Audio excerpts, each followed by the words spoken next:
Alright, we're going to look at Katy's freestyle. Good dolphins.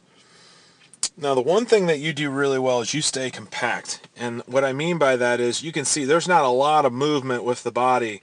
You're staying right above that black line and you're rotating really well. But one thing I want you to watch is that hand.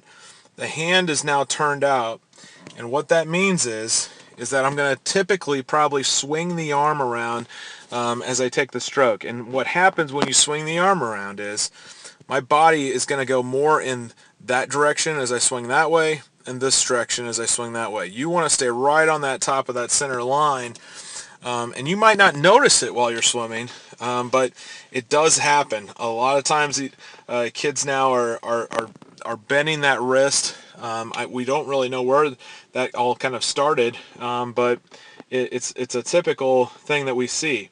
And I think that's something that's an easy fix. I think you've already started to fix that this week when we worked on the zipper drill, because the zipper drill really forces you to keep that hand in line with the arm. I like how smooth your freestyle is. The one thing I like to see is try not to do just, as you can see, the pattern here is I'm taking a stroke here and then I'm kind of waiting a little bit longer with this arm. And you want to make sure that both arms are equal in terms of the tempo, the rhythm that we're getting, and the catch that we're getting underwater. The head position's good. The head position's staying steady. And I just think if you get a little bit higher elbow recovery, especially on this side, you can kind of see as that arm swings around. If you work on getting the hand in more towards the head, I think you're going to see a great deal of benefit out of that and see improvement. So keep up the good work. Great week at camp, and hope to see you next year. Here we're going to look at Katy's freestyle. That streamline. The one thing that you do really well is the head position's in a solid zero position, and what's good about that is it's not moving.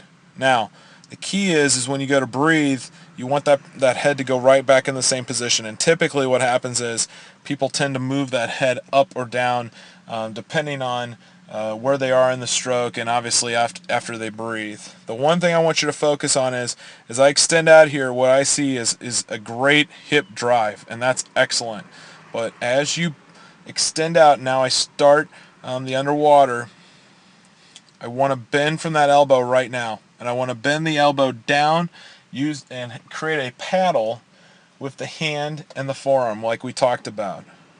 As you can see there, you're staying straight, and I'm now bending the arm, but I'm in next to the body, so I'm not getting as much pull out of that stroke.